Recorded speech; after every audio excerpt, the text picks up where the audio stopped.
So we're ready to go? Correct.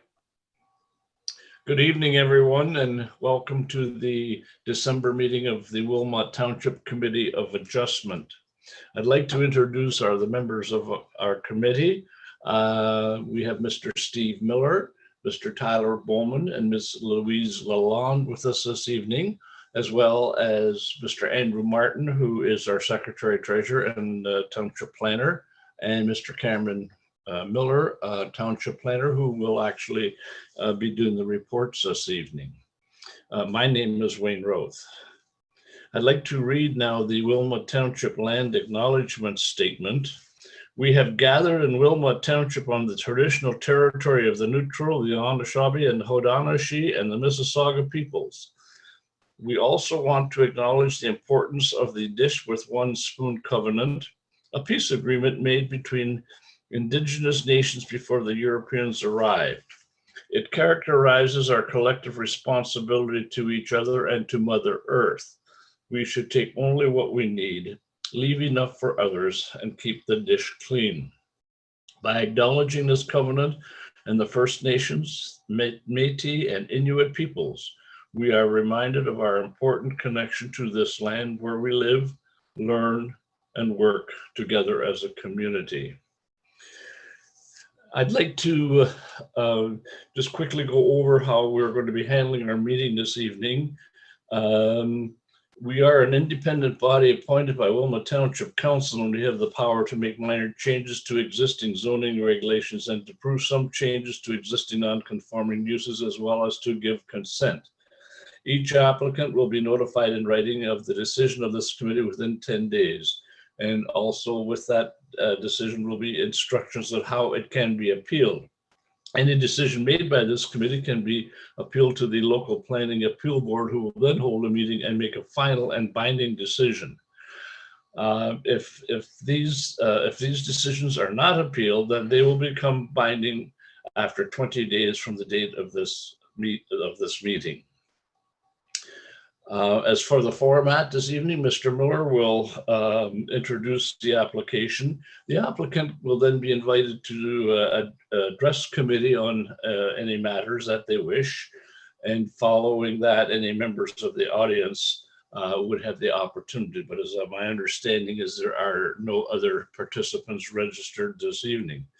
Committee will then have the opportunity to question the applicant and then finally make a decision on it. Is there, members of committee, is there any disclosure of pecuniary interest this evening under the Municipal Conflict of Interest Act? Seeing none, we will proceed. Mr. Miller, would you please introduce our application this evening? Yeah, thank you, Mr. Roth. The first application is application A11/20. It's seeking to increase the maximum allowable height of an accessory building from 4.5 meters to approximately 5.9 meters. So the property is currently developed with a single detached dwelling and a detached garage. The applicant's proposing to construct a detached accessory building with a gambrel style roof and a second-story loft, which requires the need to increase the maximum height from, again, the 4.5 meters to approximately 5.9 meters.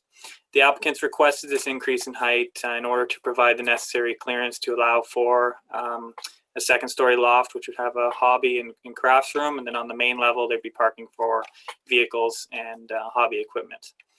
So like most properties in Hayesville, the subject property is larger than most, and accessory buildings higher than 4.5 meters are logical to be considered on a case-by-case basis. And in fact, the property immediately to the east is of similar height. So staff feel that this is, are recommending approval for this application, feels consistent with other properties in the neighborhood. Thank you very much, Mr. Miller. I don't believe that the applicant wishes to speak, Mr. Martin, or do you have an update on that? The applicant was connected, but they have since disconnected, so I assume that means no. Okay, we will then proceed. Any comments or questions from members of committee? Seeing none, would someone bring forth a motion to approve the submission? Moved by Ms. Lalonde, seconded by, I don't see Mr. Miller. Is there any discussion on the motion? Seeing none, all in favor? That motion is carried. Thank you very much. I don't believe there's any other further business to be conducted this evening, Mr. Martin. Just the minutes from the last meeting. Yes, but that's the only one. Before I ask for that motion, I wish everyone a very, very merry and safe Christmas. We are still in a bit of a crisis here in the region, so I ask you to be happy and I ask you to be safe. Thank you. Would someone bring forth a motion to adopt the minutes of our last meeting? Moved by Mr. Bowman, seconded by Mr. Miller. Any discussion on the motion?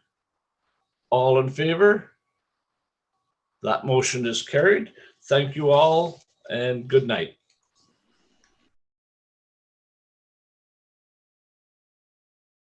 I just wanted to double check on January dates for people for community adjustment. So we have 2 potential applications in. They haven't filed yet, but there's 2 individuals I've been speaking to about applications.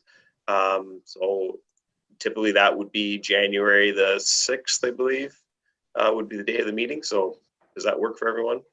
Works for me. I'm staying home. Yeah, Got nowhere to works for go. me as well. fine with me. Yeah, that's good. I don't know, Cameron, if you've had anyone. I know of 2, but yeah, okay.